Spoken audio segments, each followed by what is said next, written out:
The iron gates loomed ahead, vibrating with the rhythmic, mechanical heartbeat of the plant. Via, Nya, Spring, Fall, Danny, and Lemon moved in a tight formation, keeping their backs to the shadows cast by the perimeter wall. The air here was different. It did not smell like city exhaust or damp pavement. A sharp, sweet wave of cinnamon and nutmeg cut through the night, heavy and unmistakable. The team stopped. They checked the lock on the side entrance, a rusted latch that rattled under pressure. Via signaled with a sharp nod. They moved in silence, sliding through the gap one by one. The transition was instant. The roar of the city died, replaced by the hollow, metallic clanking of massive machinery. Their boots hit the cold concrete floor, the sound echoing upward into the rafters. Every step was deliberate, testing the surface for loose debris or hidden sensors. They were inside. The factory floor stretched out before them, a maze of steel and steam, and the mission had officially begun. They kept their heads low, eyes scanning the dark corners of the loading bay as they moved deeper into the facility, leaving the safety of the night behind them. They found the security office door slightly ajar. Via pushed it open with the tip of a boot, checking the corners before signaling the others inside. The room was cramped, dominated by a wall of monitors that cast a pale, rhythmic pulse over their faces. Naya stepped forward, tapping the glass of the main screen. A labyrinth of corridors and storage bays appeared, glowing in high contrast blue.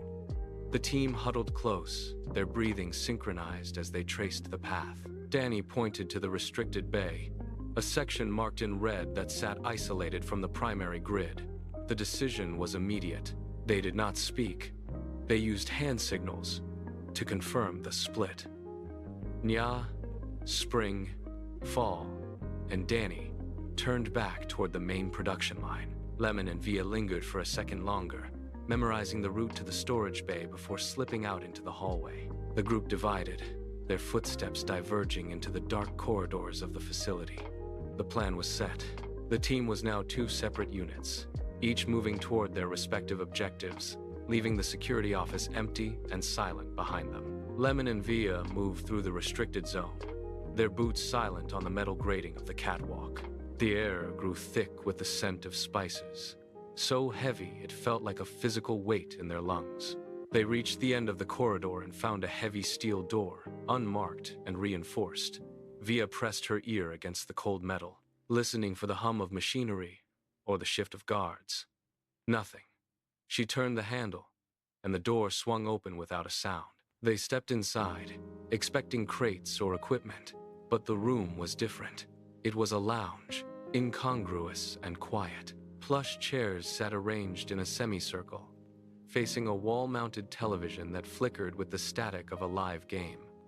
Stacks of pizza boxes were piled neatly on a side table, the cardboard still warm. They moved to the center of the room, scanning the exits before lowering their guard. Lemon found a stash of fresh lattes, the steam still rising from the cups. They pulled the chairs into a tighter circle, sat down, and took the first sip. The silence of the room was absolute. The game on the screen flickered, the play-by-play announcer's voice suddenly replaced by a high-pitched, rhythmic whine. Lemon set his cup down, the ceramic clinking sharply against the table. The sound grew, vibrating through the floorboards and into the soles of their boots. It was not a mechanical hum anymore. It was a piercing, discordant siren that tore through the walls. The television screen pulsed once, twice, then collapsed into a jagged web of static.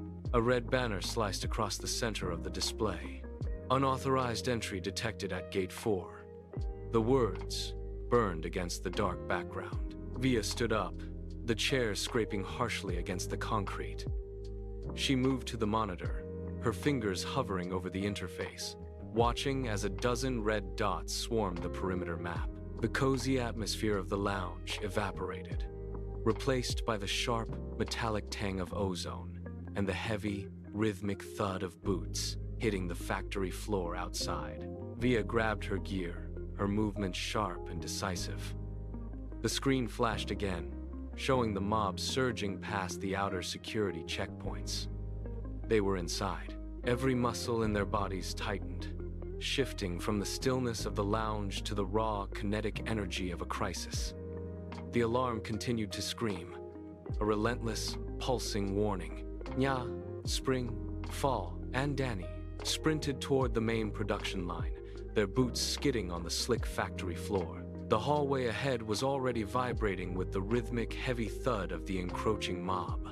They reached the main entrance just as the steel doors groaned inward, the metal frame buckling under the sheer force of the surge. Nya slammed her shoulder into the heavy wooden crate, sliding it across the concrete with a screech. Spring and Fall grabbed the edges of a massive shipping pallet, heaving it upward until it wedged firmly against the door handle. The impact from the other side was immediate and violent. The entire structure shuddered, dust raining down from the rafters. Danny shoved a second, heavier crate into the gap. The door frame began to splinter, a hairline crack snaking up the center. Nya lunged forward, bracing her back against the pallet. They locked their arms together, forming a human chain behind the barricade. They held their ground, teeth gritted, pushing back with every ounce of their strength.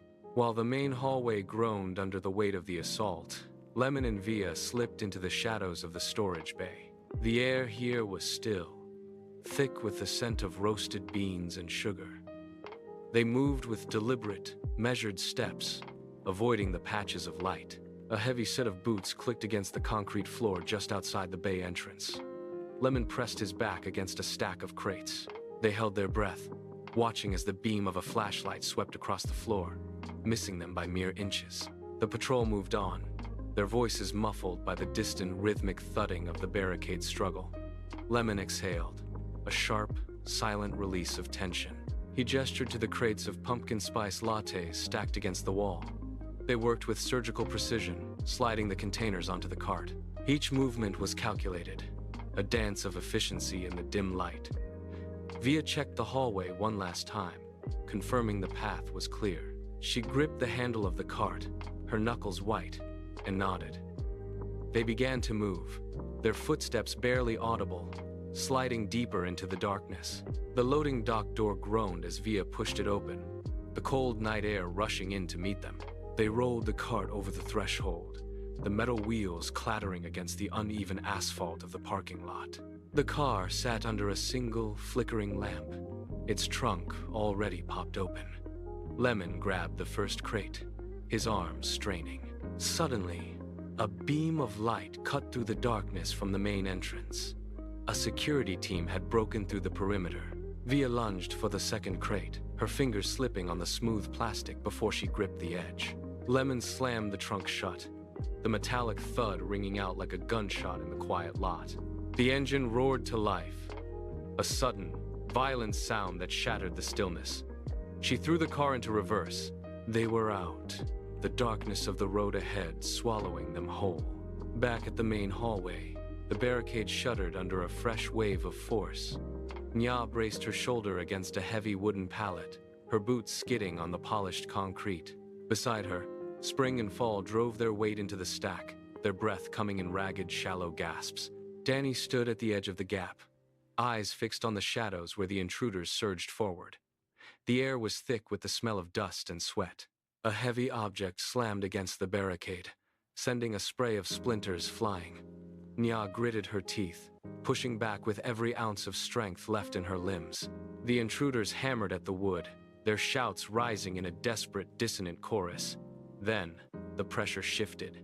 The rhythmic pounding slowed, then faltered. The intruders, sensing the barricade would not yield, began to pull back. The heavy thuds against the pallets ceased, replaced by the sound of retreating footsteps.